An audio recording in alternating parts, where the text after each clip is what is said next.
con una persona excepcional como es Emilio Sagi. Emilio Sagi, que está en Oviedo poniendo en escena la ópera Manon y que hoy, coincidiendo con el día que tenía precisamente libre, pues accedió a venir a Luarca y tener una charla con todos nosotros. Le agradecemos muchísimo este acto. Muchas gracias, Emilio. Emilio viene para aquí gracias a una socia, a nuestra socia Merce, que es muy amiga de él y que fue la que inductora para traerlo precisamente. Ella va a ser precisamente la que va a hacer la presentación. Así que, sin más, le paso la palabra a Merce. Gracias a todos ustedes.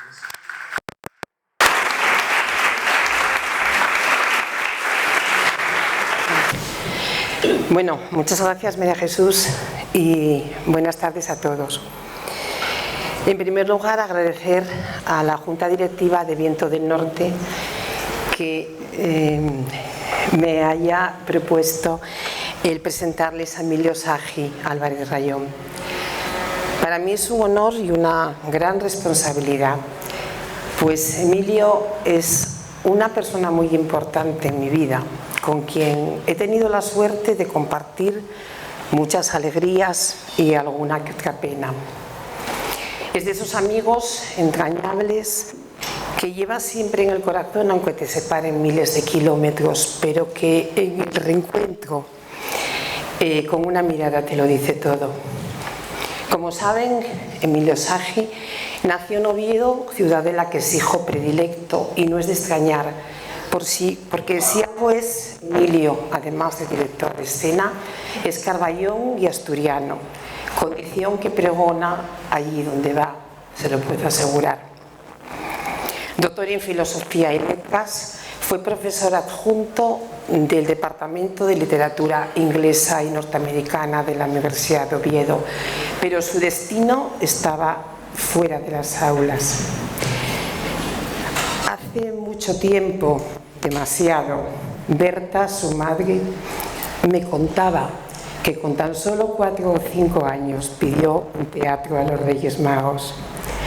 Y repasábamos junto a su hermana la historia familiar, una historia muy vinculada precisamente al teatro y a la música. Su abuelo fue el gran barítono Emilio Sagi Barba, el querido tío Luis Sagi Vela, también afamado barítono. Casi todos en la familia cantaban, algunos hacían deporte. Afortunadamente, para la escena, en la acepción más técnica y artística, Emilio siguió su propio camino, no el de sus mayores, aunque siempre ha llevado su apellido eminentemente lírico, con muchísimo orgullo. Sus inicios teatrales están ligados al grupo El Laboratorio de Danza de la Universidad de Oviedo, un grupo que con muy pocos recursos, pero con mucho esfuerzo, ilusión e imaginación, llegó a conseguir un premio en el Festival de Sitges. Desde esos inicios y su debut operístico en el Teatro Campo Amor en 1980, sus puestas en escena han dado la vuelta al mundo. Madrid 1982, Bolonia 1988, su debut en el extranjero. Desde Los Ángeles hasta Tokio, pasando por Viena, Buenos Aires, Milán, Tel Aviv, un largo etcétera.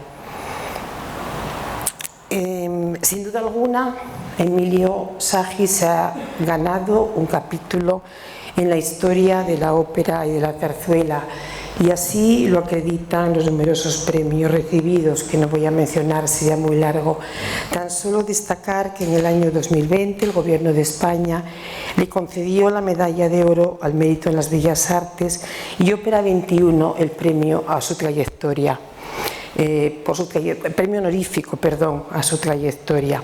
Y también lo acreditan prestigiosos especialistas en la materia, algunos de los cuales aseguran que Emilio Sagi inventó la dirección de escena en España cuando la disciplina apenas existía en nuestro país. Y es que en aquellos años 80 había muy pocos directores de escena y los pocos que había se dedicaban básicamente al teatro. Muchos recordamos aquellas producciones con viejísimos telones pintados, salvo el de 1980 de Traviata, de Emilio. Aquellas producciones sin tiempo para poder ensayar, porque cada 2 días se representaba un título diferente. Sin duda alguna, en ese cambio, la aportación de Emilio Saggi ha sido definitiva, con sus más de 25 títulos diferentes puestos en escena que abarcan desde el barroco hasta la ópera actual, Bohème, Carmen, Gato Montés, Rigoletto, Enrique Rabió, El juez, La de Manojo de Rosas. Título este a que me consta tiene un especial cariño, pues su abuelo Emilio se lo encargó al maestro Sorozábal para el debut de su tío Luis. Querido Emilio, enhorabuena por haber cumplido aquel sueño de infancia. Has conseguido tener muchos teatros, muchos donde tus producciones se representan. Los has hecho tuyos en gran medida. Por no hablar del Teatro de la Zarzuela, el Real o el Arriaga, de los que has sido director. Y por supuesto del Teatro Campo Amor, que te espera ansioso cada año.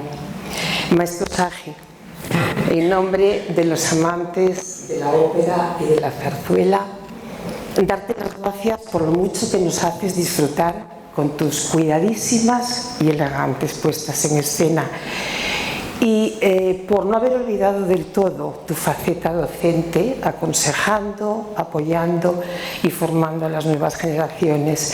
Y ya por último pedirte un favor, que sigas creando, porque con ello nos haces más felices.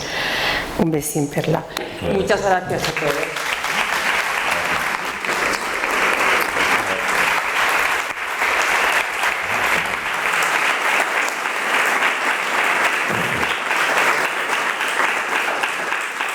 Bueno, muchas gracias, Mercedes, por tus palabras, y estoy encantado de estar aquí en Luarca con todos ustedes. Desde el primer día que me lo ofrecieron, le dije que sí, que durante los ensayos yo no podía venir porque el único día libre que tenemos en los ensayos en el teatro, en la ópera, es el domingo. Entonces el domingo era una lata para todos ustedes. Entonces, como yo me tengo que quedar en las funciones porque, bueno, mi calendario es un poco loco, entonces de aquí de Oviedo yo me tengo que ir a Suiza, a Lausanne, en donde se va a representar otra ópera mía, pero es una ópera que ya se hizo. Entonces mi ayudante, que es el que se queda siempre en las funciones, yo me voy después del estreno, se tuvo que ir a Lausanne. Entonces en la ópera perdón, me pidieron que me quedara yo, con lo cual el viernes me verán allí el día que vayan ustedes a ver Manon. Y con todo lo que dijo Mercedes, pues lo único que quería como enfatizar es un poco esa cómo di yo en todo esto.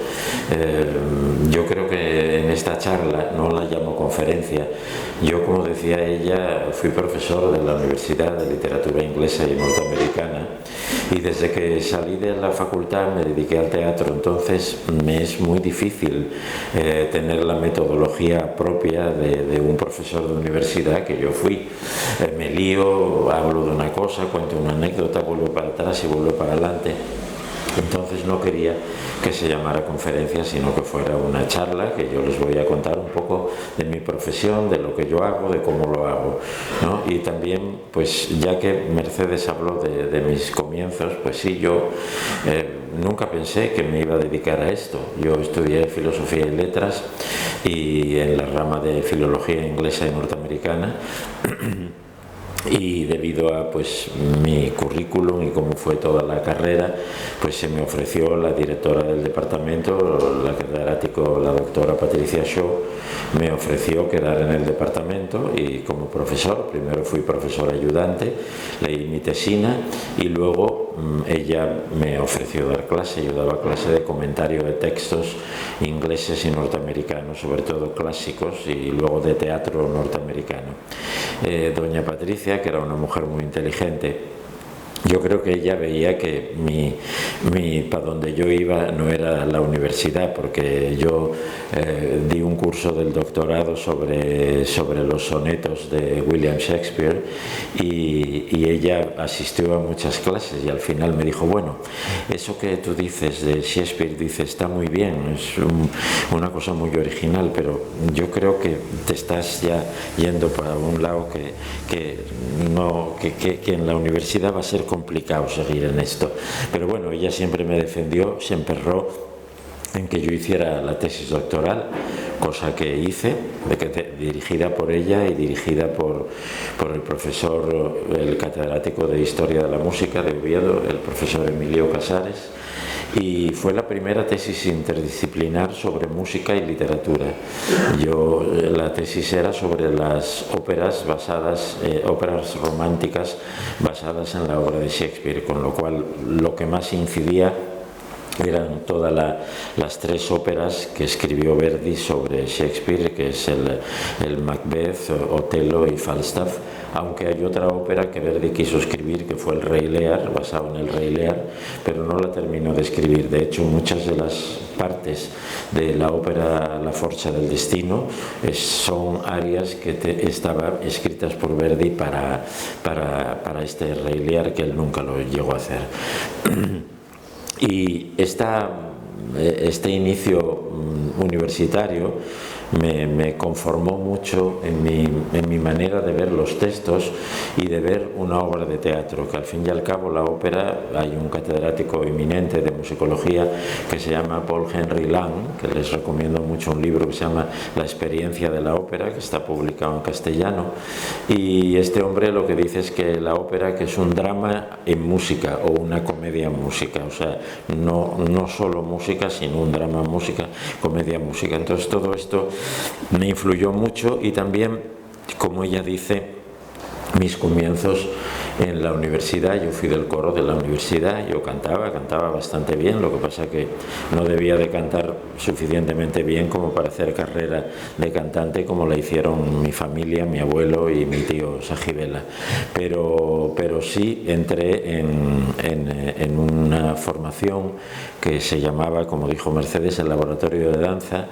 Éramos unos chiflaos, hablando mal y pronto, que creamos una compañía de danza. En aquel momento, eran momentos en los que, todavía eran los inicios de la democracia, y hicimos una compañía de danza, entre otros cuantos, estaba Luis Antonio Suárez, Manolo Monreal, en fin, una serie, Beatriz Martínez del Fresno, Ángeles Caso y unos cuantos, y hicimos una versión en danza de La Regenta de Clarín, y tuvimos la suerte de que, yendo al Festival de Sitges, como dijo Mercedes, nos dieron un premio importantísimo, exequo, con una obra de teatro que dirigía Fassbinder, el famoso director de cine. Nunca nos creímos la fama ni la importancia que tenía todo aquello. De hecho, el grupo se desmembró.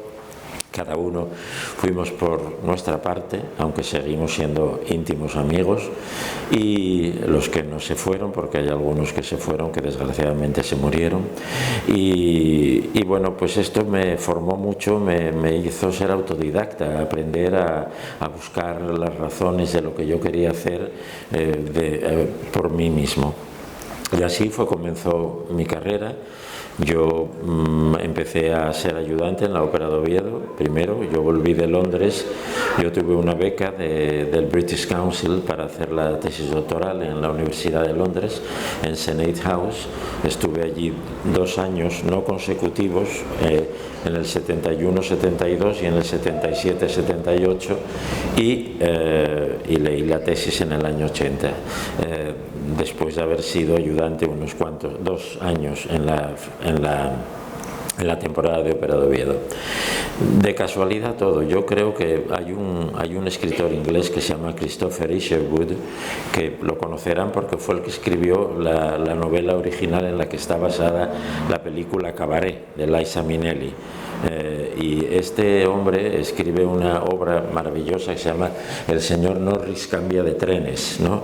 Y yo creo que fue un poco lo que me pasó a mí en la vida. Yo iba para dar clase y de repente, pues en vez de ir para el este, fui para el oeste y me dediqué al teatro. Entonces, un buen día, yo en la temporada de Ópera de Oviedo no llegaba un decorado, se iba a hacer la Traviata, no llegaba un decorado, y no porque les pareciera que yo era inteligente o que tenía talento, sino porque, bueno, había que arreglarlo de alguna manera.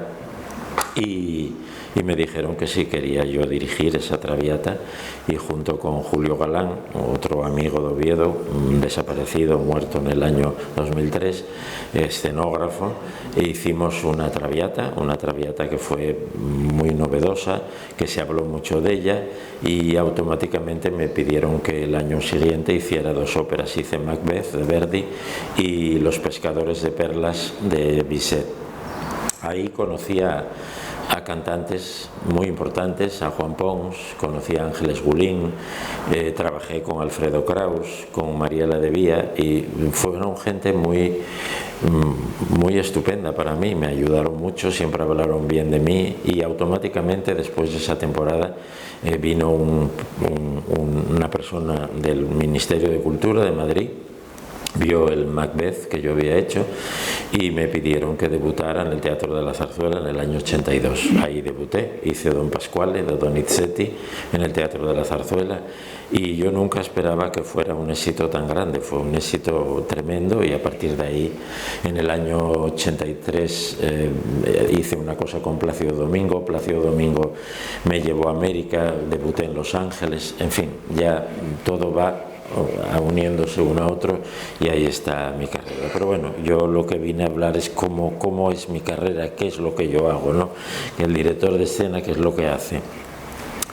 Pues yo les he de decir que hace mucho, porque la verdad es que la gente cree que el director de escena es un guardia de circulación que dice a los cantantes: usted sale por aquí y entra por el otro lado. No es así. El director de escena, delante de una obra, se plantea, analiza esa obra y piensa qué es lo que puede sacar de esa obra más interesante.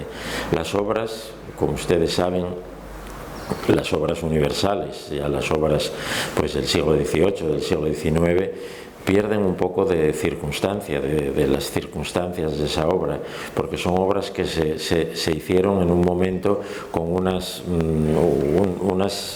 complicaciones sociales y políticas, etcétera, etcétera, y por eso nacieron muchas de esas obras.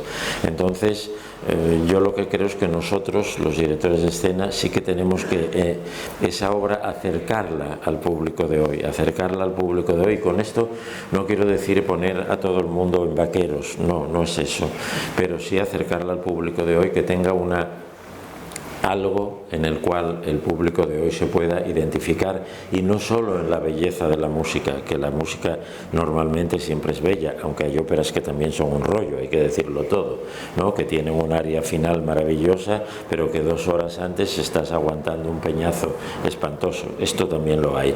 En todos los géneros hay cosas buenas, malas y regulares. Lo que hay que intentar hacer es las buenas, pero bueno. El director de escena analiza esa obra y bueno, intenta sacar lo que quiere de esa obra. Hay veces que las obras, yo siempre digo que yo, por lo menos, hay muchos compañeros míos que tienen un método, ¿no? Entonces ese método lo llevan, pues los alemanes tienen el Regietheater, ¿no? Entonces ellos, todo tiene que ser feo, todo tiene que ser trascendental, todo tiene que ser violento, ¿no? Yo intento que cada obra me dé una solución para sacarla adelante. Yo creo que es como la cocina. Cuando le preguntas a una ama de casa cocinera importante de cómo se hace el arroz, cuánta agua hay que echar, y te contestan la que pida, ¿no? Pues esto, pues las obras de las óperas, pues el agua hay que echarle la que pida. Entonces hay obras que te piden cambiarlas mucho, buscar por dónde se pueden salir, y hay otras que no te piden nada porque son tan perfectas que lo que tienes que hacer es seguirlas al pie de la letra dentro de una modernidad. Yo creo que hoy en día estamos en el siglo XXI y no se puede hacer una ópera con telones pintados, con, no sé, hoy sería ridículo hacer una Valquiria de Wagner y que la soprano que hace Sieglinde, la Valquiria principal, no Sieglinde, no Brunhilde, salga con un casco con cuernos y con una lanza en la mano. Hoy en día nadie se atreve a hacer eso, ni deben de hacerlo, porque el público se moriría de risa, resultaría un poco de los hermanos Marx en la ópera.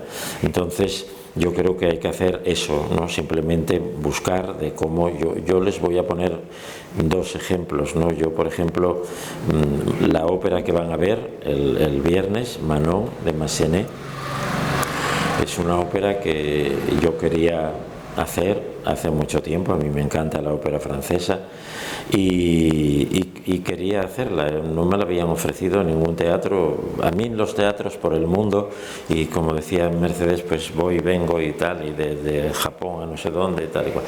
Bien, a mí los teatros no se sabe por qué.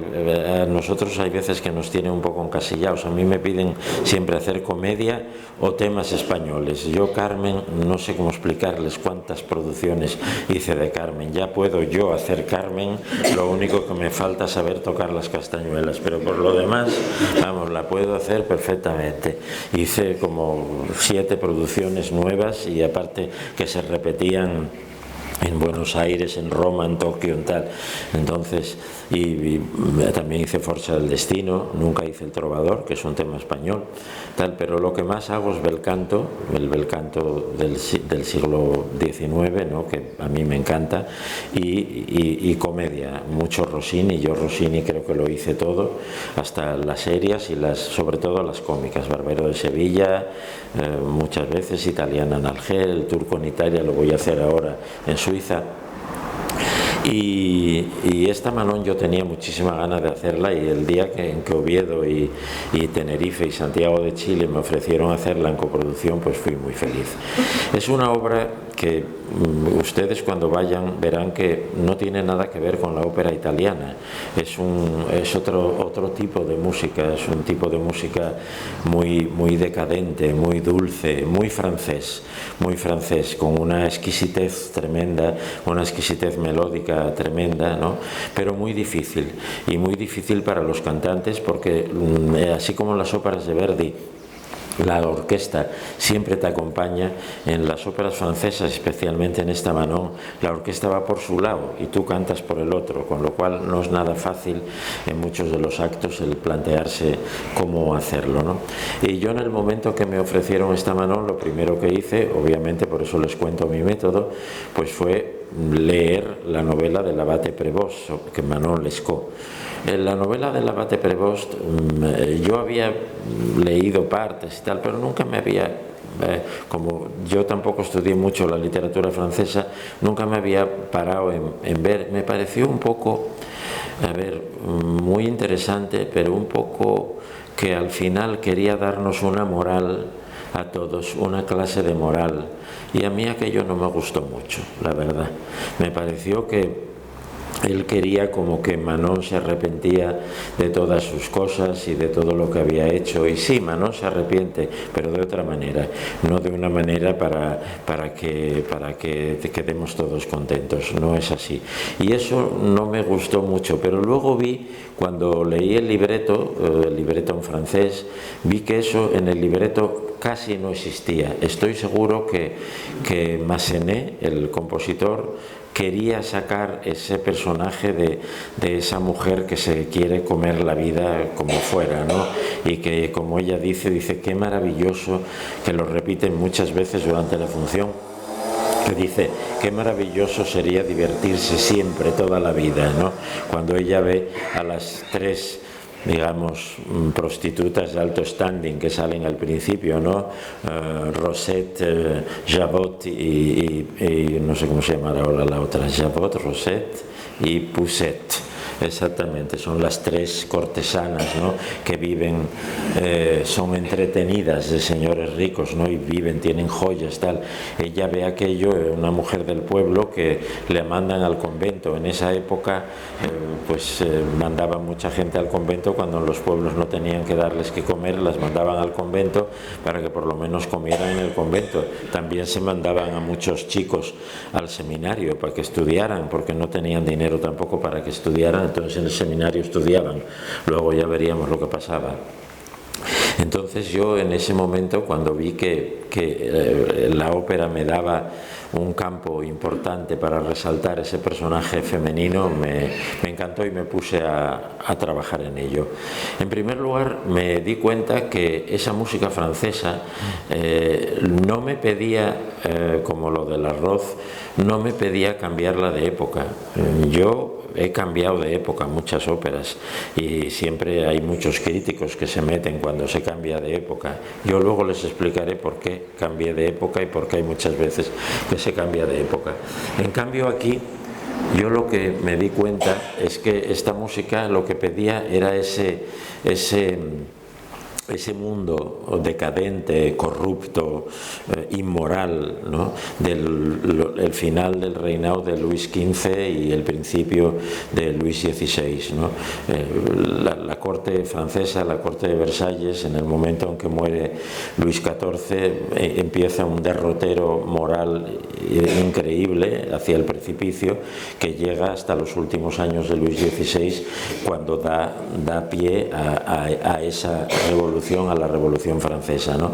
Entonces ese mundo de corrupción, de concupiscencia, en el cual la mujer no pintaba nada, la mujer o se casaba directamente o tenía que ir a un convento, o si no le quedaba la calle, la prostitución, y ojalá que tuviera la suerte de tener prostitución de alto standing, como lo que ocurre en Manon, ¿no? Entonces esta chica, en ese mundo, ella la van a mandar al convento, se encuentra con su primo, con Lescaut, que le dice que sí, que tiene que ir al convento. Ella está horrorizada porque ella nunca viajó antes. La primera aria que tiene ella dice que ella canta y dice je suis encore tout étourdie, o sea, estoy aún aturdida de todo lo que vi. Dice, vi praderas maravillosas, vi ciudades, porque vino en una diligencia, cosa que ella nunca había visto. Vio un mundo que en su pueblo no lo tenía. Entonces llega a la posada, en la cual ella tiene que seguir camino del convento, y su primo le dice que sí, que la va a acompañar al convento. Su primo es un sinvergüenza, es un soldado bastante corrupto también, que lo primero que quiere es intentar tocarla. Ella, muy fina, le quita la mano y le dice, usted... ¡Pum!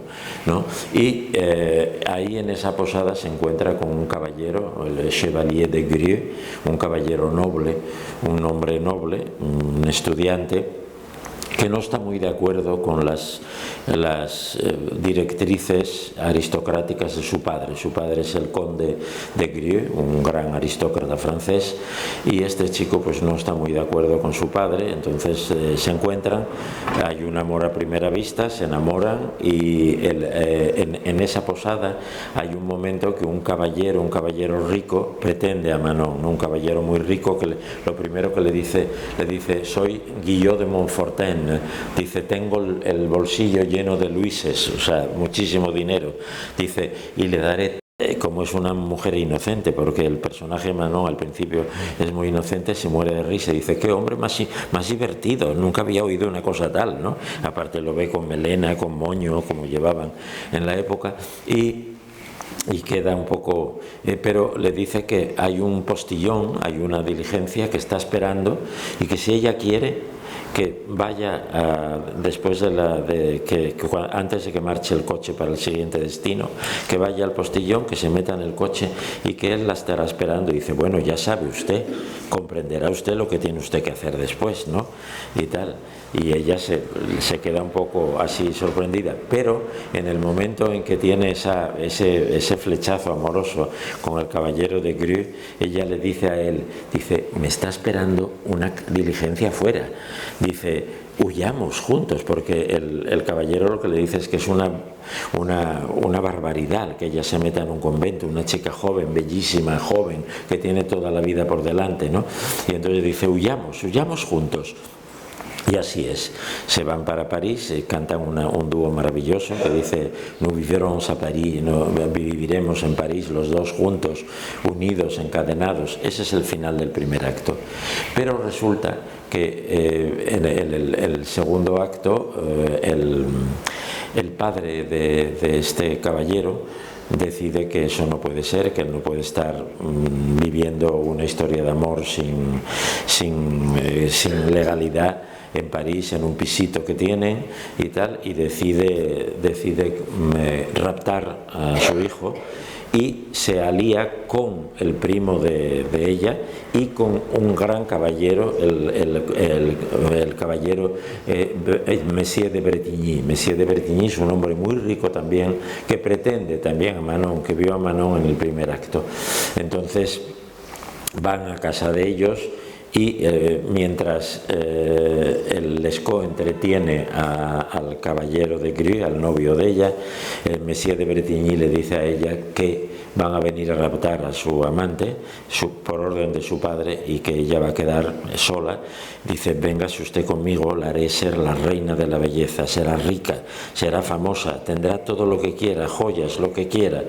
Y ella, pues, de repente tiene esa debilidad y bueno, no es que lo acepte, sino que ve que es imposible cambiar el destino, ¿no?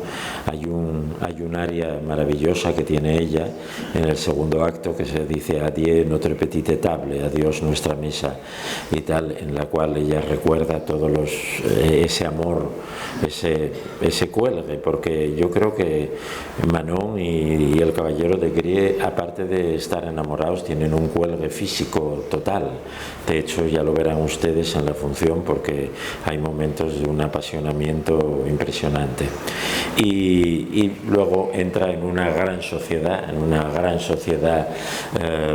corrupta, en que el juego y la prostitución son cosas de todos los días. Y bueno, pues hay una fiesta en Cours-la-Reine, ella aparece vestida ya como una princesa, llena de joyas, con una peluca de casi 1 metro de alta, y bueno, y ella ahí se entera, viene el padre de él y está por allí y hablando con el señor de Bretigny, que ya es el amante de Manon. Se entera de que su novio anterior, el caballero de Grue, se había metido en un convento, en Saint-Sulpice, en San Sulpicio. Entonces ella, oyendo la conversación, se entera y entra inmediatamente. El padre, hay un momento que el padre le dice a Bretigny, le dice, sí, mi hijo se metió cura, dice, porque tuvo un problema de amor muy grande, por culpa de usted, dice, porque usted es el que le quitó a su amante. Y el otro dice, hable más bajo, dice, y dice el otro, ¿qué? Dice, ¿qué es? Ella, está Manon allí, y dice, claro, ahora entiendo por qué mi hijo estuvo tan loco por esa mujer, ¿no? Dice, elle est charmante, es maravillosa, ¿no? Y entonces ahí Manon entra en conversación con este hombre mayor y este hombre le dice que ella le dice, ese hijo suyo, el caballero de Grue, dice, tuvo un problema de amor con una amiga mía. Entonces el padre dice, o sea, sabe que no es su amiga, que es ella, ¿no? Entonces le dice, yo quiero saber si se metió cura por culpa de mi amiga. Y dice, no, se metió cura porque no encontraba en la vida ya nada a que asirse, ¿no? Y dice, pero odia a la persona con la que estuvo. Y dice, no lo sé, dice, pero sus lágrimas fueron muy importantes y vivió unos momentos muy malos. Y ella dice, pero ¿la recordará? Y dice, no, dice, tiene el corazón, la herida del corazón la tiene cerrada ya. Y ella dice, ¿y qué puede? Le pregunta al padre, dice, ¿y qué puede hacer mi amiga para seguir viviendo? Y dice, lo que tenemos que hacer todos, dice, olvidarlo. Y ella queda sola y dice, olvidarlo. Y de repente se levanta y cambia la música y dice, yo no puedo olvidarlo, mi vida es su vida, dice, y yo voy a ir a buscarle. Y viene su primo y le dice, mi silla, por favor, mi carro, ¿no? Y dice, ¿a dónde quieres que te llevemos? Y dice, a Saint-Sulpice. Y el primo queda un poco sorprendido, ella que es una prostituta de alto standing, ¿qué va a hacer en el convento? Y le dice, repíteme. Dice, ¿a dónde quieres ir? Y ella repite, a Saint-Sulpice.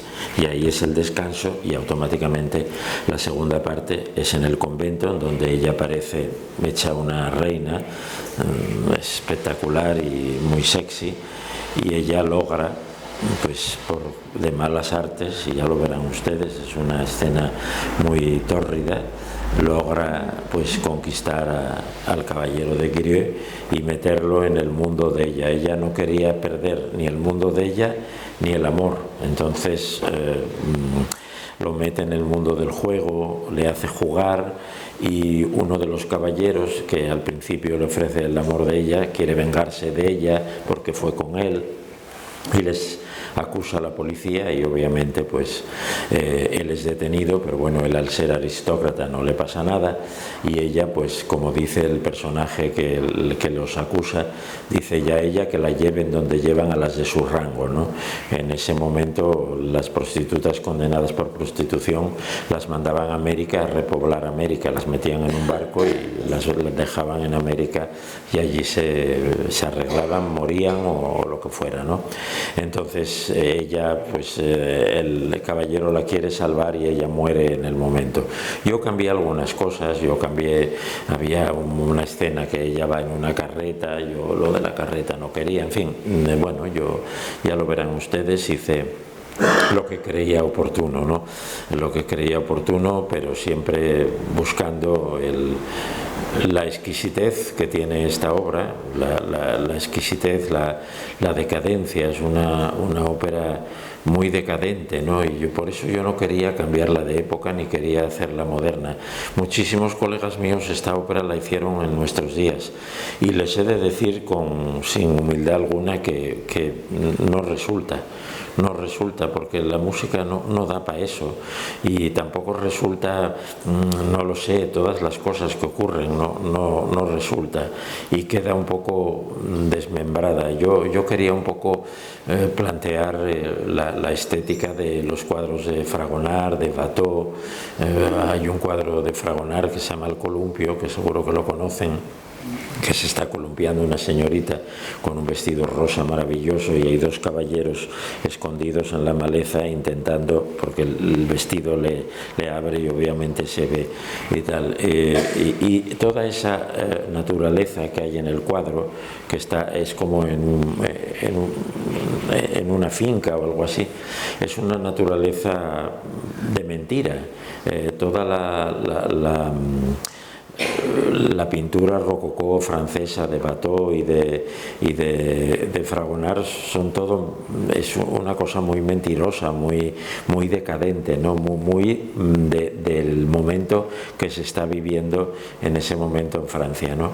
Y el cuadro del indiferente de Watteau, que es un hombre allí en el medio, vestido como medio de arlequín, ¿no? Un poco, como decimos en Asturias, ayoreado, ¿no? Está como que no sabe para dónde mirar, ¿no? Entonces es un poco ese mundo que rodeaba, y yo quería que la escenografía fuera como esa como esa naturaleza que está en los cuadros de Fragonard, que es una naturaleza muy mentirosa, muy falsa, ¿no? Y también quería que no fuera verde, que fuera verde azulada, y luego hay 4 escaleras inmensas que son las que se mueven sin parar cada acto. La escalera forma un espacio diferente, y eso es lo que pretendí un poco, y bueno, pues parece que gustó tanto en Chile como en Santiago de Chile como en Oviedo ayer. Esperemos que las funciones vayan muy bien todas.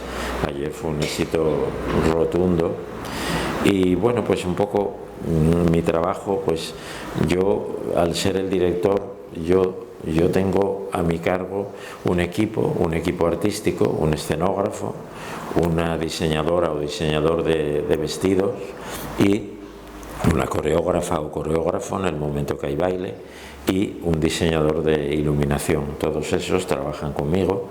Yo tengo mi idea, yo les hablo, les digo lo que yo quiero, a dónde quiero llegar, y ellos trabajan en eso, me presentan las cosas, me presentan los bocetos de escenografía, los bocetos de vestuario. Normalmente casi siempre los acepto porque son gente que llevan trabajando conmigo muchísimo tiempo, y bueno, y luego queda ese proceso, pues suele ser un año antes.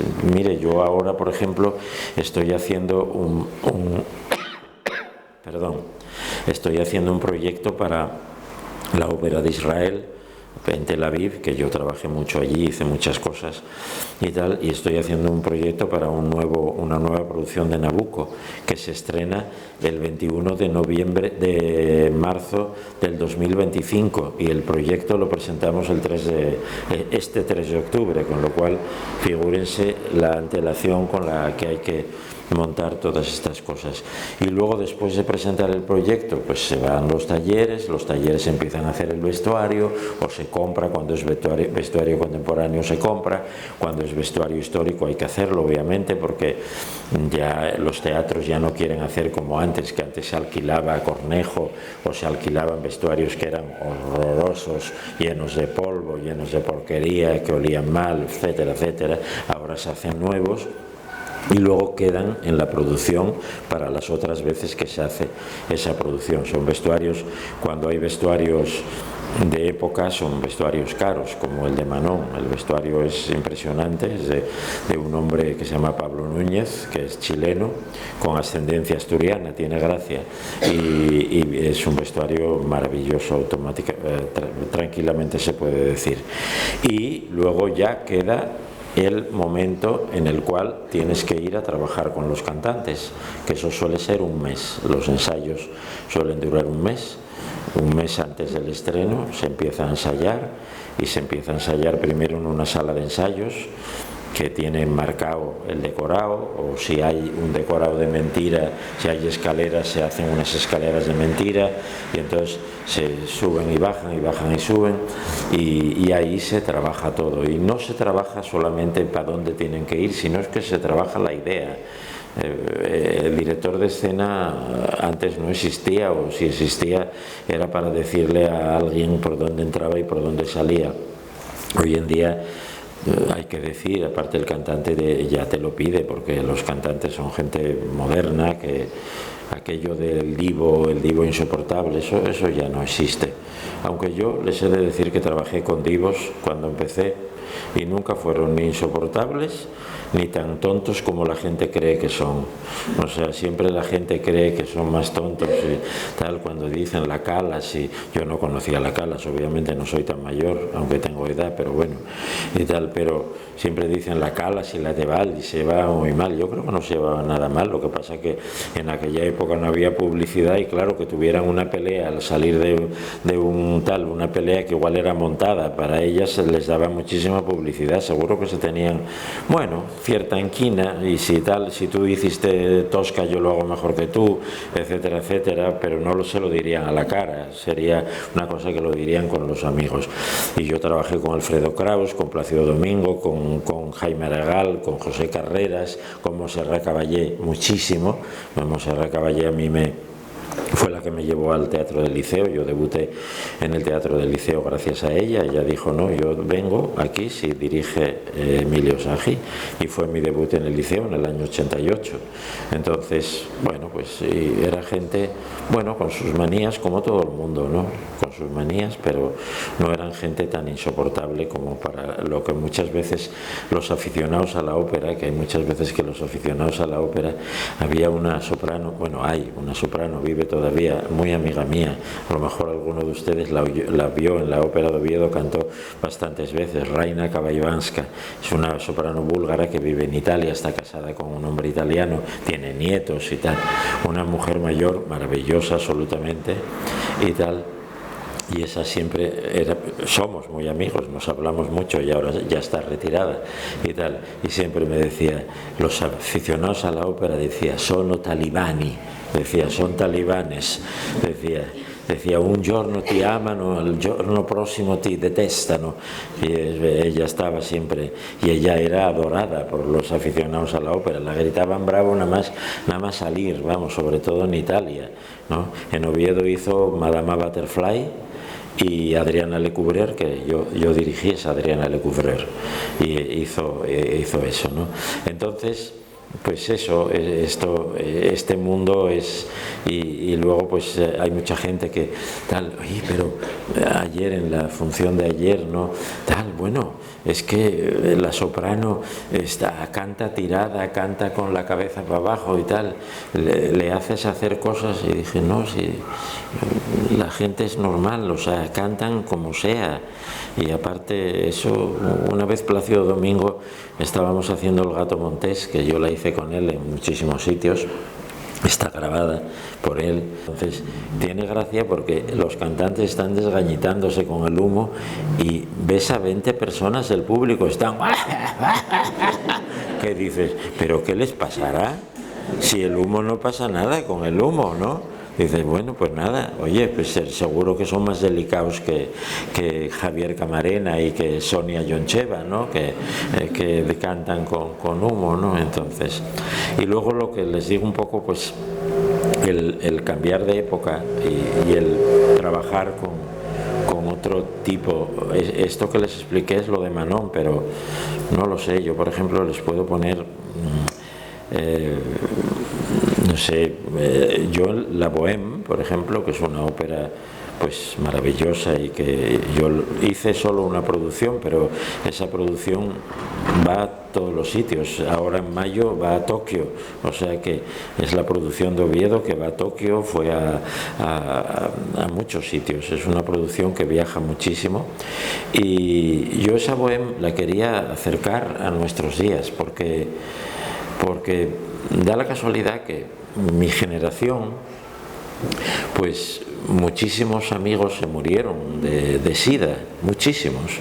Entonces yo cuando tuve delante la Bohème, me di cuenta que esa muerte de Mimi, ¿no? En plena juventud, en plena luz de creatividad, podía ser perfectamente como muchísimos amigos míos y amigas que se murieron de SIDA. Mi madre siempre decía, cuando vivía, mi madre decía, pero tienes más amigos muertos que yo, porque muchísimos en el teatro diezmó muchísimos profesionales del teatro. Entonces yo vi que esa muerte de Mimi yo tenía que acercarla más a nuestros días.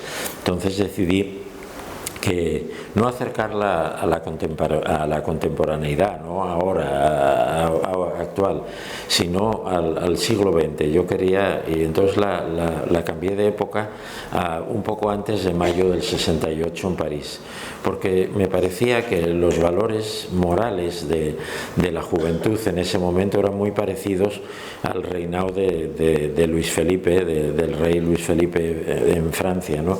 El reinado de Luis Felipe fue un desastre total, un desastre después del imperio napoleónico, fue un desastre total y fue luego cae en la República y bueno, mucho lío, ¿no?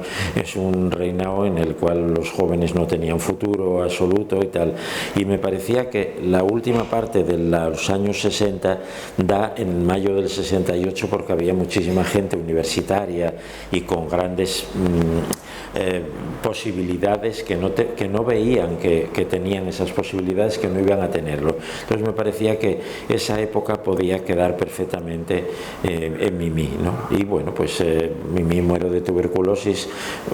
Algunos amigos míos que murieron de SIDA murieron de tuberculosis. Claro que la tuberculosis ahora se curaba, pero claro, no se curaba con el virus del SIDA encima, ¿no? Entonces me parecía que lo debía de hacer de esa manera y lo hice y bueno, pues siempre se dice que el público de Oviedo es conservador. Bueno, sí, será conservador, pero yo creo que el público de Oviedo tampoco es tan conservador, es un poco conservador en algunas cosas. El público de Oviedo creo que no acepta el feísmo, hacer una cosa fea. Yo creo que si lo haces de una manera bonita o que resulte de alguna manera bello, yo creo que el público lo acepta y acepta las ideas nuevas, y de hecho esa bohème la aceptaron perfectamente, o sea que y ahí también cambié de época cuando hice La Fille du Régiment de Donizetti, ¿no?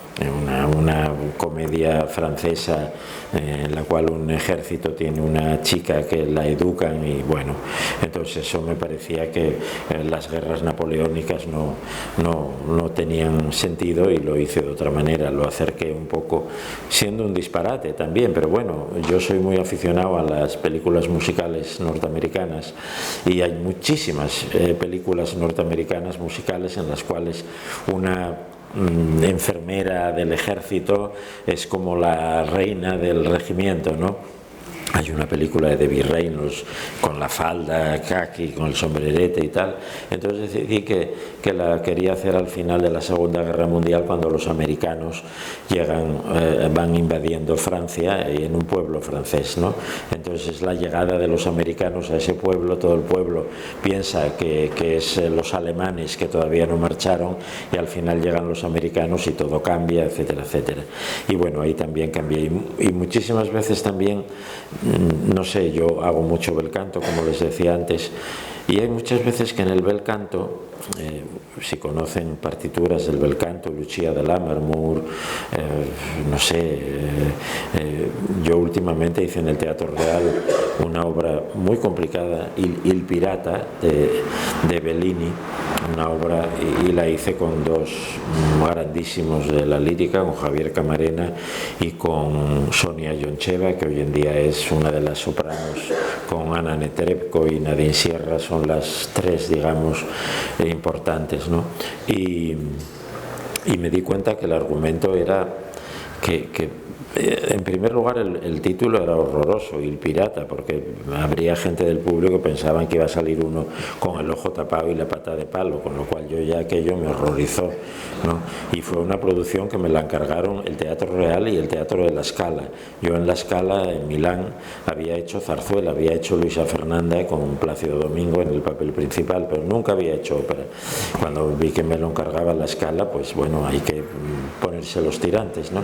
Y pensé que a ver cómo buscaba, y me di cuenta que así como en todo el bel canto, los personajes femeninos siempre son la moneda de cambio.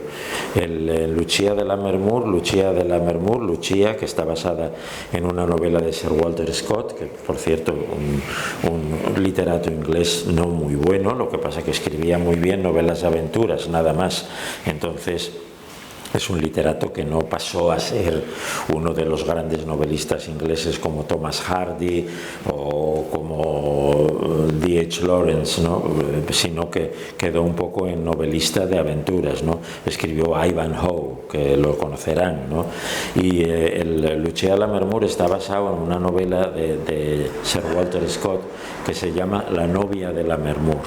La novia de Lammermoor es una novela que está muy cerca de la novela gótica inglesa, que es una novela un poco cercana a las narraciones de Drácula, etcétera, etcétera, paisajes siempre sombríos, hay muchas escenas en cementerios, hay algunas novelas como siempre hay maldiciones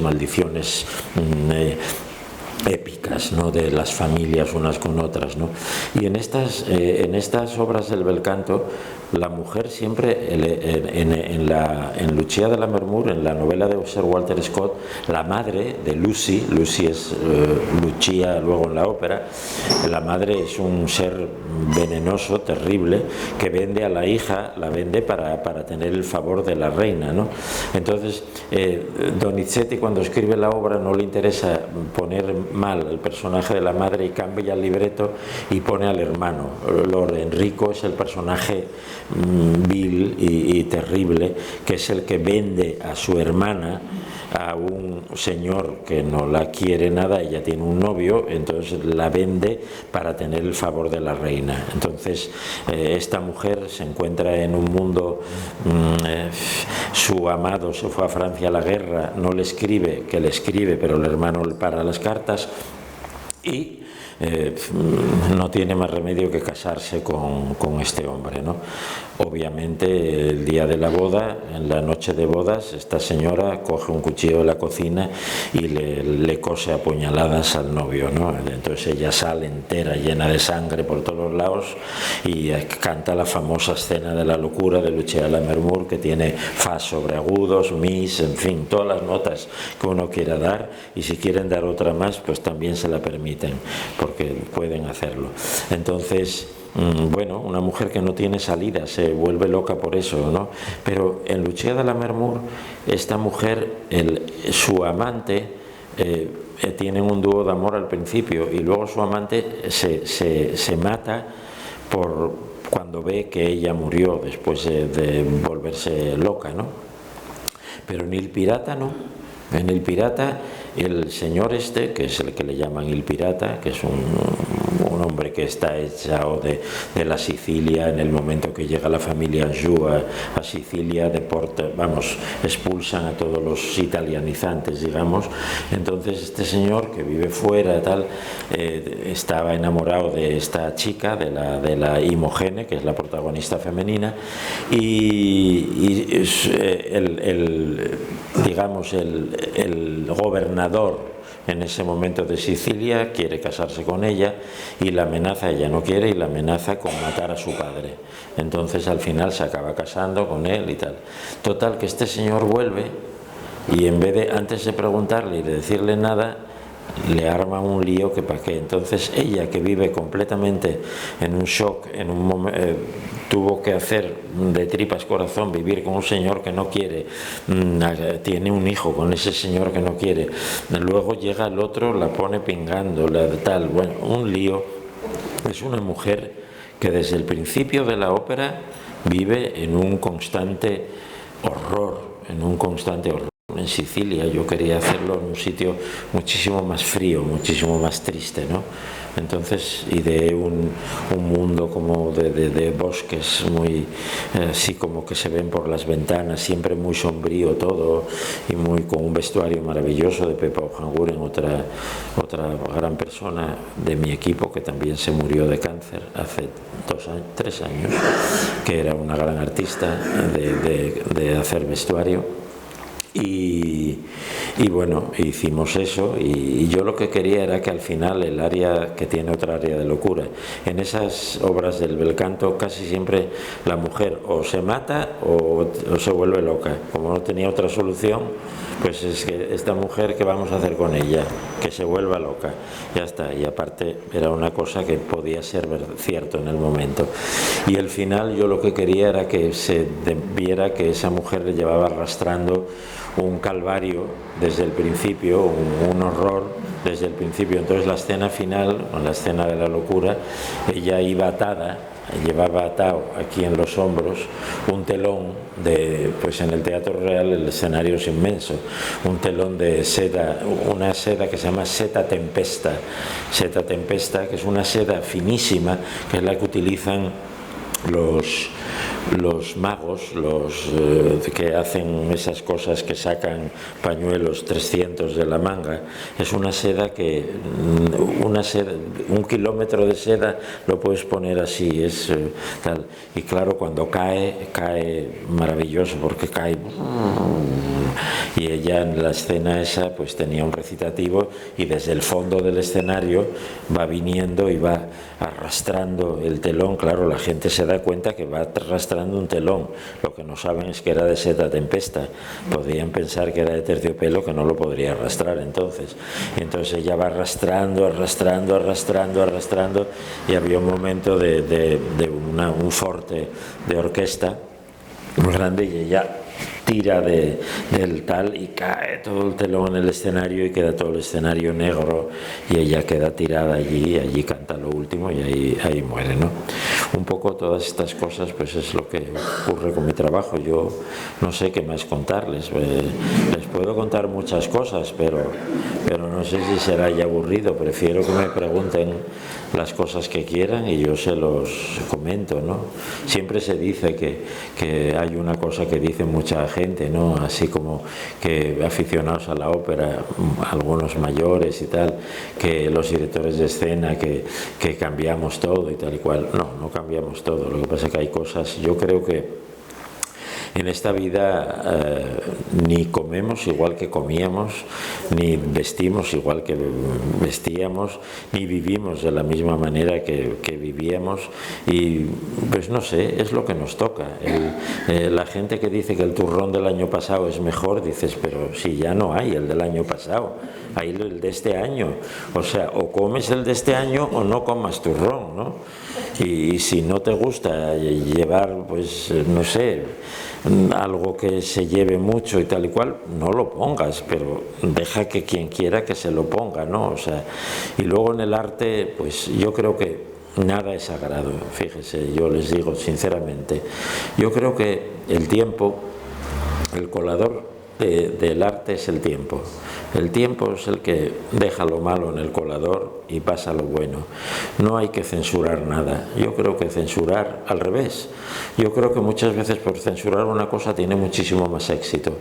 Yo me acuerdo cuando éramos jóvenes en Filosofía y Letras había un grupo de teatro que luego yo hice una cosa con ellos, hice una versión de Otelo de Shakespeare que la arreglé yo a mi manera con un compañero de la facultad y Luis Antonio Suárez, mi amigo, pues hizo la escenografía y el vestuario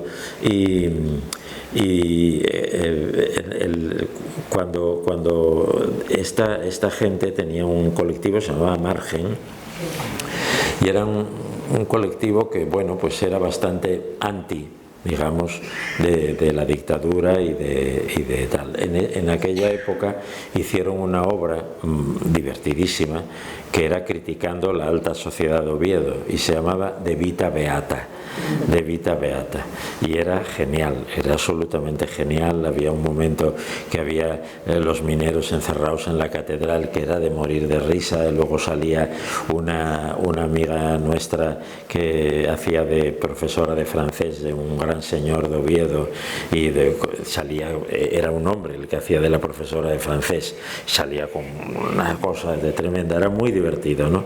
El alcalde en aquel momento de Oviedo decidió prohibirla. Bueno, vamos, nunca les hizo un favor mejor,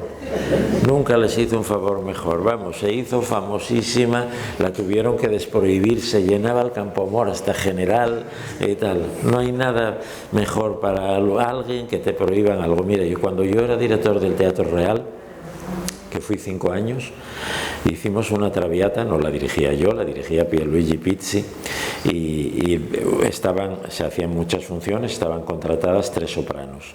Una era Angela Gheorghiu, famosísima, y luego otras 2, una judía que se llamaba Nora Amselen, que luego hizo un carrerón tremendo, y una italiana. Total, que esta señora, la Angela Gheorghiu, que era una diva antigua de estas, a la antigua, porque no era mayor, me pidió que que la fueran a buscar en limusín al aeropuerto. Yo le dije que no, que en el Teatro Real no se iba a buscar a nadie al aeropuerto, que Madrid era una ciudad muy civilizada y que ella lo que tenía que hacer era coger un coche o un taxi y venir al hotel tan contenta. Eso lo primero. Y tal, luego me dijo que ella quería que en las 4 funciones de ella, que en una viniera la reina. Y le dije, mire usted, el teatro se llama el Teatro Real, la reina viene cuando le da la gana. Dije, y ellos avisan por la mañana y dicen, va la reina por la tarde. Vienen los perros, esos que miran a ver si hay una bomba, y llega la reina, la recibimos, se sienta en el palco y punto final. No es así. Total, que no fue la reina. Bien, entonces la producción era una producción cambiada de época y era preciosísima. Además hay un vídeo por ahí, y encima Pierluigi Pizzi es un director que nada, digamos, nada de escándalos, pero era en el París ocupado por los nazis. No salían casi ningún uniforme nazi, porque a mí no me gusta nada eso, pero sí se veía algún momento y tal, y había el momento que cantan, que se disfrazan de gitanas, que cantan Noi siamo Zingarelle y tal. Era en una casa de Flora Berbois, una gran prostituta de la novela de Alejandro Dumas y de la ópera, y entonces era como que alquilaban a unas bailarinas del Folies Bergère para hacer ese número, ¿no? Y bueno, luego había pues algún momento que ella está en la cama y el otro viene, ella se pone a fumar y el otro le dice que deje de fumar, que tiene que curarse, ¿no? Porque ya se sabía que ella estaba enferma y tal. Total, que esta mujer desde el principio estuvo fastidiando, y luego el director musical era Jesús López Cobos, que se murió también, el pobre. Yo trabajé mucho con él, y Jesús quería hacer la versión completa. La versión completa en Traviata, el Sempre Libera, que es muy famoso, con todas las coloraturas y todo eso, hay un da capo, o sea, Verdi escribió y hay un da capo que vuelve a empezar otra vez. Y esta señora dijo que ella no quería hacer el da capo, que ella lo hacía solo una vez, y que encima no daba el mi natural, la nota. López Cobos le dijo, bueno, pues si la señora no quiere hacerlo, pues allá usted. Y ella dijo, sí, pero las otras dos que lo cantaban tienen que hacer lo mismo que yo. Y dijo López Cobos, no, las otras van a hacer el mi y van a hacer el da capo. Luego llega el momento del addio del passato, y el addio del passato, la aria del final, también muy famosa, tiene un da capo, y muchas veces las sopranos no lo quieren hacer. Pues claro, tiene que cantarlo 2 veces, pero Verdi lo escribió 2 veces. Y entonces ella dijo también que no lo quería hacer. López Cobos le dijo que perfecto, que muy bien, y ella volvió a decir que quería que las otras, y dijo no, las otras van a hacer el da capo y lo van a hacer. Total, que se armó un taco y esta señora se fue. No quería hacerlo, tal. Yo tuve una discusión con ella quería hacerlo en concierto, yo le dije que no, que estaba una producción, que era una producción estupenda, y esta señora al día siguiente dio una rueda de prensa mala para ella y tal, y dijo que la producción era un escándalo, que era una producción inmoral, que no sé qué más. Vendimos las 16 funciones, pero no quedaba una entrada, aunque vieran una esquina así el escenario, lo vendimos todo. Y luego encima le salió mal la jugada, porque cuando yo dirigí el Real, los DVDs los hacía la BBC. Yo tenía un contacto en Londres y los hacía la BBC. Y entonces la BBC no querían que lo cantara el DVD esta señora, querían que lo cantara Nora Amselen, porque la BBC, bueno, tiene un lobby judío. Esta chica judía, muy gran cantante, no era porque fuera judía, pero gran cantante, y querían que fuera ella. Total, que yo dije que no podía ser, que tenía que ser la otra señora, que era la señora que estrenaba, y que tenía que ser la otra señora. Entonces ella, cuando se marchó y tal, me llamó un día y me dice, qué pena, dice, porque claro, ahora no podrán hacer el DVD. Y dije, sí, lo vamos a hacer. Dije, lo vamos a hacer con Nora Amselen. Y dije, es que la BBC lo que quería era hacerlo con Nora Amselen, y yo fui el que les dije que tenía que ser usted, porque usted estrenaba, pero como usted se fue, pues tal, un silencio aterrador de Mastaba en el desierto, ¿no? Y bueno, esto es todo. Ya conté 2 o 3 anécdotas, pero bueno, díganme algo y pregúntenme algo que quieran, aunque veo que ya es hora de... Sí, no, pero eso era para... Pero me podéis preguntar lo que queráis. Exacto, para agradecer que esté aquí hoy, Emilio, y nada, por acercarnos de esta manera tan cercana y amena al proceso creativo de las producciones de obra. Estoy segura que vamos a disfrutar un montón los que vamos a ir a verla. Pues eso espero. El viernes. ¿Tenéis algo que preguntarme? Exacto, y ahora es el tiempo de hacer eso, algún comentario. Bueno, enhorabuena. Es tremendamente ameno contando una parte de su vida, sobre todo profesional, porque imagino que es imposible, ¿no?, resumir la que está ahora en Albarca. A ver, mi pregunta va, usted es de formación, es filólogo, empezó con danza, teatro, y bueno, no es el primer director de teatro que se ha puesto a dirigir una ópera, que es director artístico de una ópera, ¿no? Y la pregunta es si al contrario ocurre, o sea, usted se le ha ofrecido en alguna ocasión el dirigir una obra de teatro, o por cuestiones familiares se ha decantado más por la música y el teatro no pues sí, se me ofreció. Lo que pasa que no me acabó de convencer. Se me ofreció... Bueno, yo en primer lugar, la única cosa de teatro que hice fue con el colectivo Margen, cuando estaba dando clases en la Facultad de Filosofía, de Literatura, y hice Otelo de Shakespeare, en una versión que hice yo con otro compañero mío del departamento, con José Luis Caramés. También daba clase de literatura y hicimos una versión muy comprimida. Solo estaban los 3 personajes, Otelo, Desdémona y Iago. No había Chipre ni había nada de eso. Y era muy interesante. Lo hicimos con una cama, era como una cama redonda inmensa, con unas figuras como hechas en hierro que había hecho Luis Antonio. Y fue la única vez que yo hice teatro y se me ofreció muchas veces, pero me lo ofrecieron empresarios privados que no me convencían para nada. Me ofrecieron hacer, yo soy muy admirador de Enrique Jardiel Poncela, el hombre de teatro, y las comedias de él me hacen muchísima gracia y siempre me hubiera gustado hacer alguna, y me ofreció una, pero no me gustó como me lo ofreció y cómo, de qué manera me lo ofreció. Y luego, después de tiempo, cuando yo fui, me nombraron director del Teatro Arriaga de Bilbao, en el cual se hace más teatro que lírica. Mucha gente de Bilbao me decía que dirigiera teatro, pero me pareció ya tarde, porque no tarde por mí, sino tarde por mis compañeros. Mis compañeros que hacen teatro dirían, ahora que lleva toda la vida haciendo ópera, se va a meter en el teatro ahora, ya, y porque es director del Teatro Arriaga, no porque se lo ofrecieron.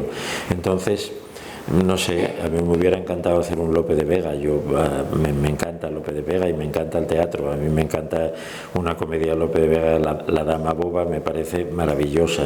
Me hubiera encantado dirigirla, pero no sé, y ahora yo creo que ya es tarde, porque yo ahora, así le digo, yo hay veces que deseo trabajar menos. Bueno, de hecho, intento. Hay veces que ahora en el otoño tengo un otoño criminal de ir de un lado para otro, de Suiza a Chile, de Chile a Tenerife, y luego tengo 2 meses libres, que eso está muy bien, pero luego tengo que volver a Tokio, bueno, un lío.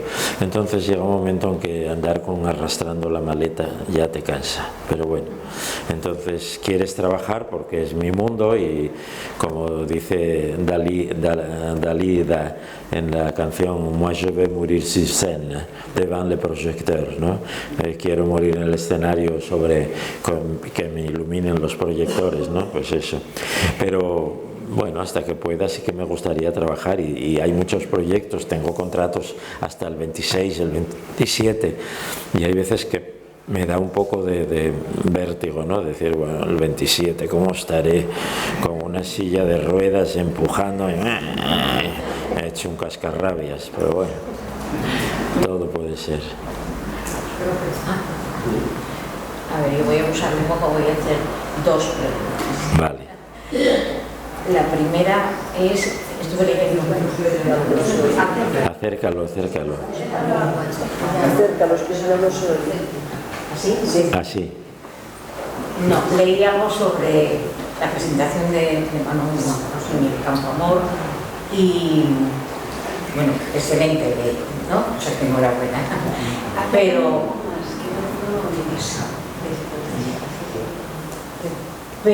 algo me sorprendió. Es que creo que leí que 5 cantantes líricos eran asturianos. ¿Está bien? Ahí sí, están... Luego 3 de breves frases, de ejemplos. Sí, bueno, no tan breves. Sí, hay gente asturiana muy buena. Sí, el que canta el viernes Manon Noval, Juan Noval Moro, es estupendo, ya lo verán ustedes.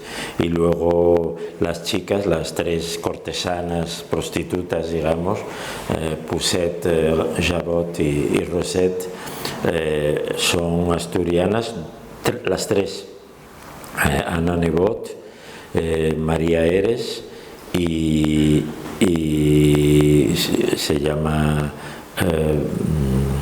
Pérez, Serena Pérez.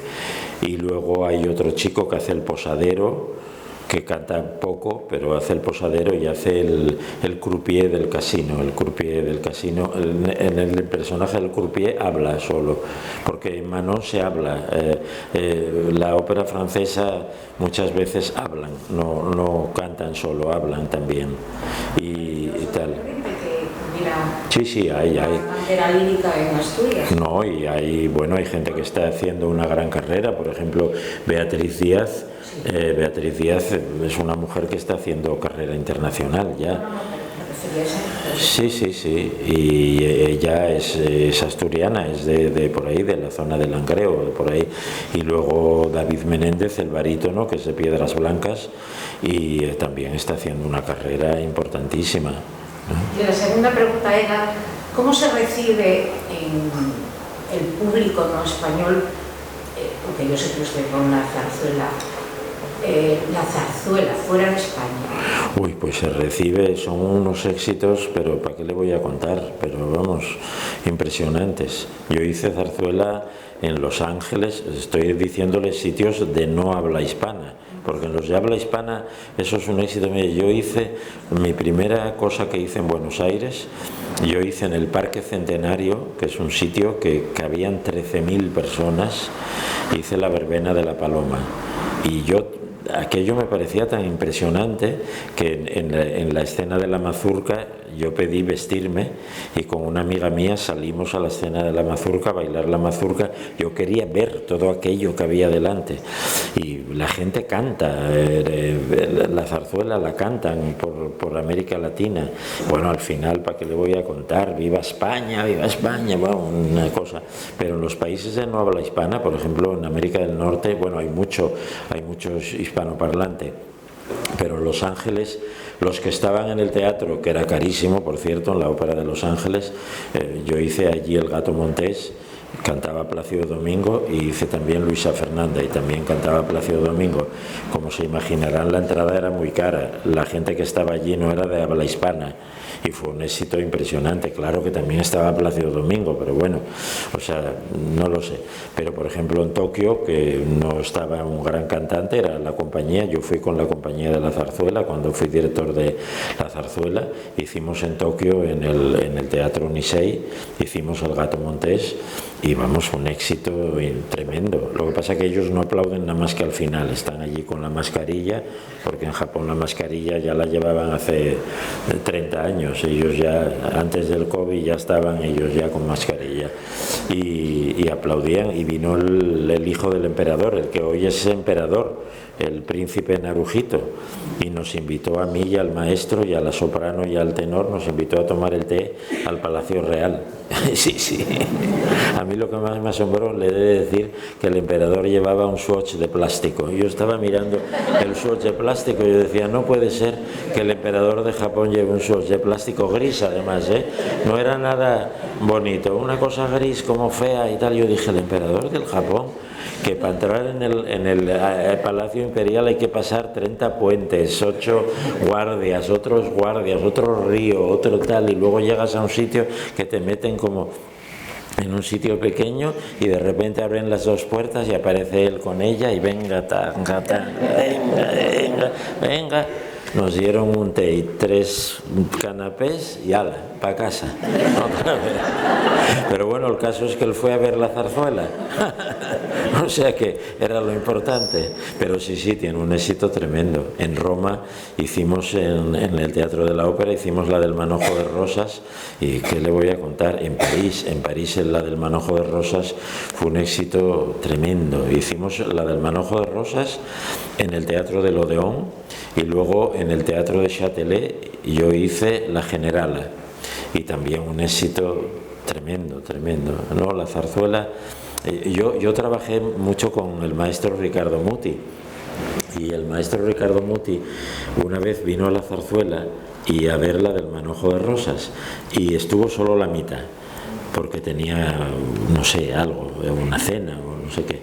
Yo le metí en mi palco y vio la mitad y oyó el intermedio. El intermedio del Manojo de Rosas es el pasodoble que cantan ellos dos, el dúo, y es un pasodoble, muy pasodoble, o sea, un poco, digamos, cayendo en folclorismo, ¿no? Aparte tocado por la trompeta, una trompeta bien hiriente y tal. Y yo dije, y este hombre me va a decir que qué horror y tal, y me dijo, no, tengo que marchar y tal. Le dije, no, maestro, tal. Dice, esto es estupendo, dice, esta música, dice, no sé si es buena o mala, dice, pero te llega directa al corazón. Y es verdad, la zarzuela, y por eso tiene el éxito que tiene. Lo que pasa que, a ver, los españoles nunca supimos vender lo nuestro. O sea, nunca.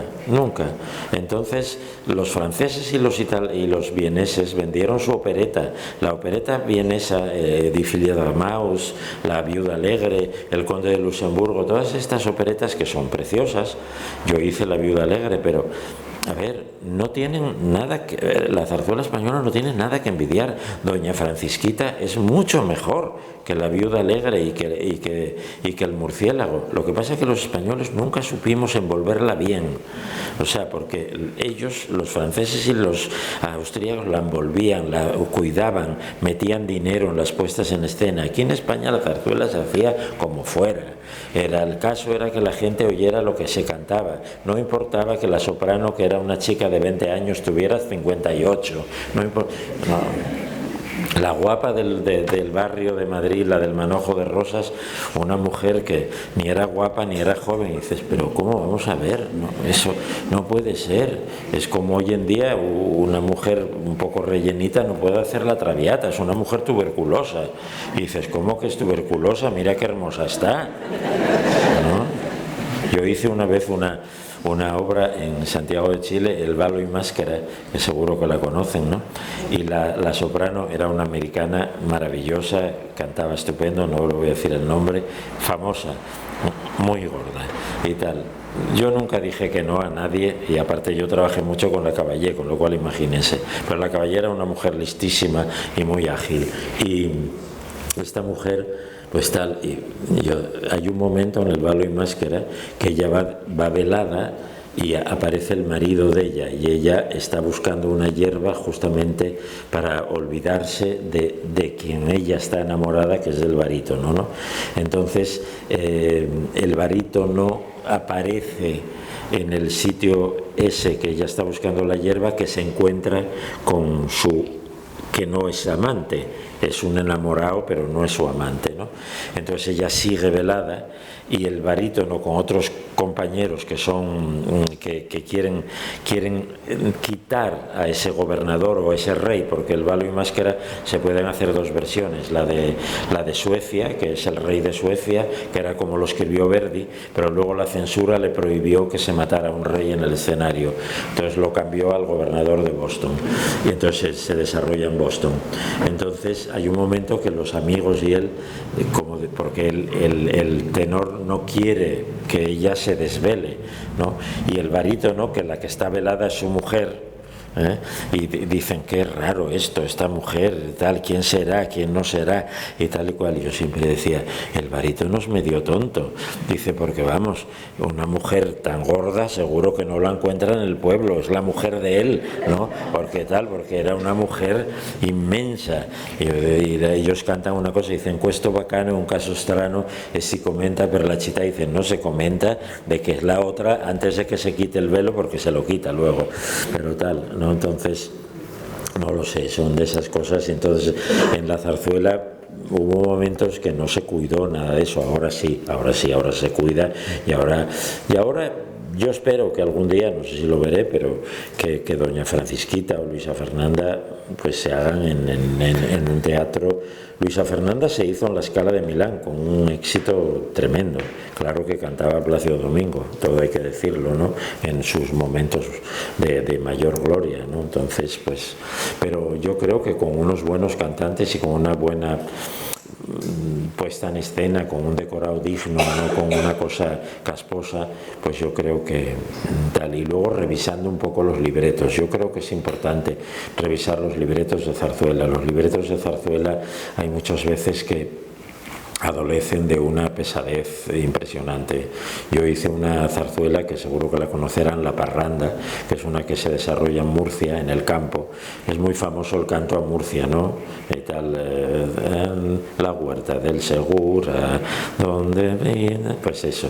Hice esa y obviamente le quité la cosa folclórica y tal y cual. Y entonces el libreto había...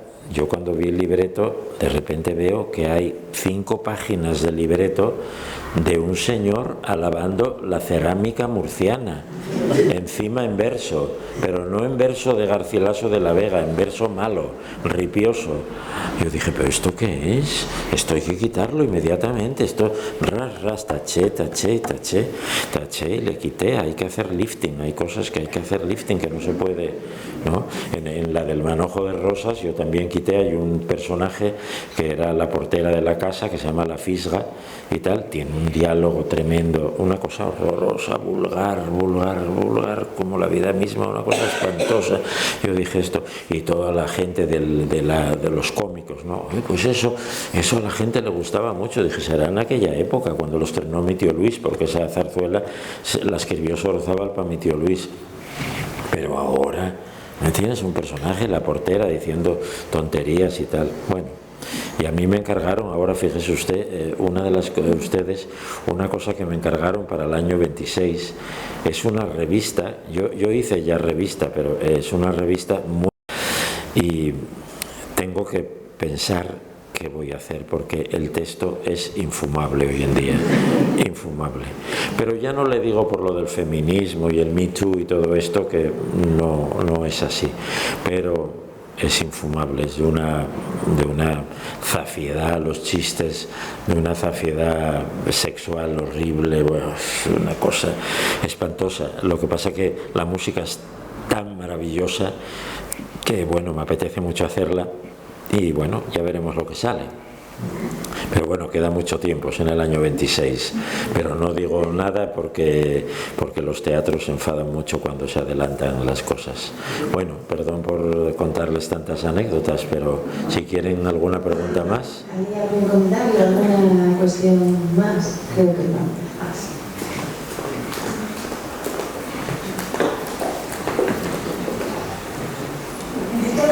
Escenarios tan diversos en los que ha actuado y lo que conoce en todas partes, ¿cuál de ellos es el más reacio a admitir los cambios respecto a lo que ha sido el original de las obras?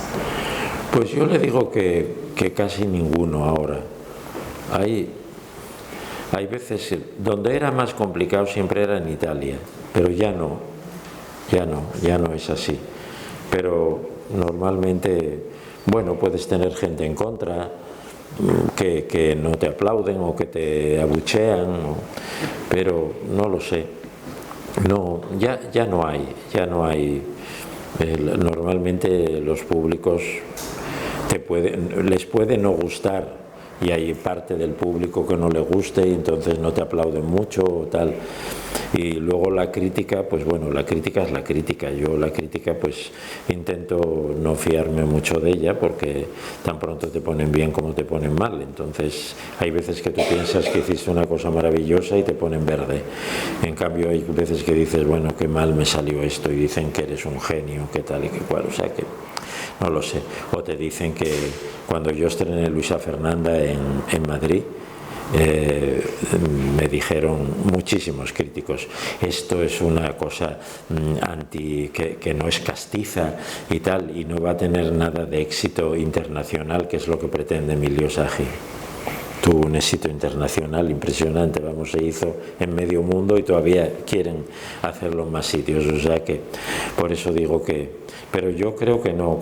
Italia era el sitio que más les gustaba, pues eso, que Otelo lleve todas las cosas de Otelo y ella venga unos trajes que pesan 1 tonelada y tal y cual, pero ya no, ya las cosas cambian y yo creo que, como lo que decía antes, yo creo que las cosas cambian y que, no sé, cuando te dicen es que los cantantes de antes eran mejores, no, los cantantes de antes eran los de antes y los de ahora son los de ahora, que ahora hay divos, no divos en el sentido estúpido de la palabra, sino que hay grandísimos cantantes, desde luego que los hay, y tan buenos como los de antes, de otra manera, cantan de otra manera.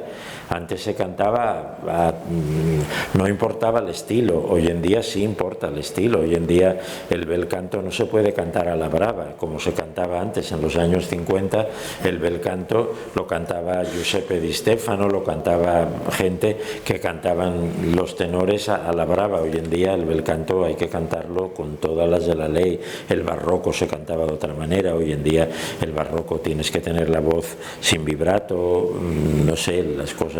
Antes no importaba el idioma, una ópera francesa la traducían al italiano y la ponían en italiano. Hoy en día es un teatro que se precie, no lo puede hacer. De hecho, bueno, en Oviedo las funciones francesas se hacen en francés y las alemanas en alemán, ¿no? O sea que, y las rusas en ruso, no sé, igual que si se hace la verbena de la Paloma en Los Ángeles, la cantan en castellano, no la cantan en inglés. Pero no, yo creo que ya, bueno, hay parte del público que te puede denostar o meterse contigo de alguna manera, ¿no?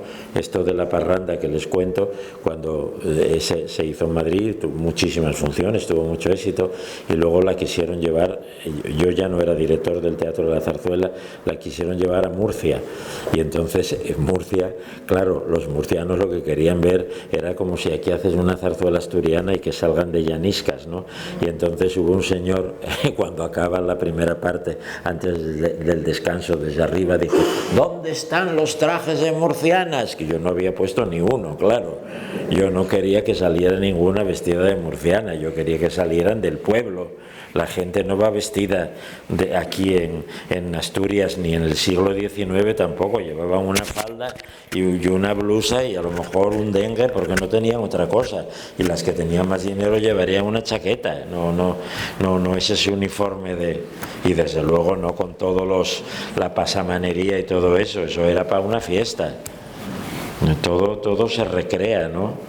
En la zarzuela Doña Francisquita, el Madrid romántico. El Madrid romántico debía ser una cutrez, que para qué, claro, en la zarzuela el Madrid romántico sale, la fiesta del carnaval, claro, encima nosotros los directores de escena, si te dan en el teatro dinero, dices, espérate, Madrid romántico, mira, tal, cuando no te lo dan, lo tienes que hacer con lo que tienes. ¿Otra cuestión? Pues lo dejamos aquí. Nuestro agradecimiento como asociación por acceder a ser nuestro invitado hoy. Nada, al revés, agradeceros a vosotros.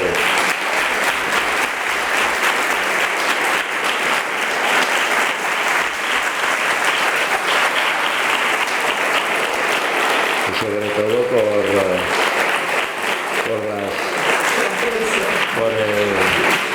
el aprecio de Hortensias. Gracias a la gente, me gustó la presentación, que me pareció entrañable.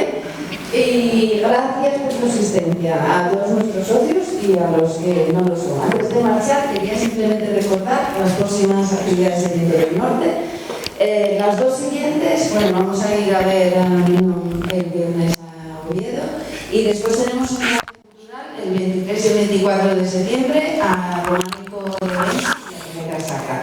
Y la siguiente charla-conferencia tendrá lugar en este mismo sitio, ya de viernes, el 6 de octubre, con el título La pesca a la vista del científico, y será ofrecida por José Luis Acuña, que es profesor de Ecología en la Universidad de Oviedo y también es el director del Observatorio Marino de Asturias. Así que gracias al Casino también por todo.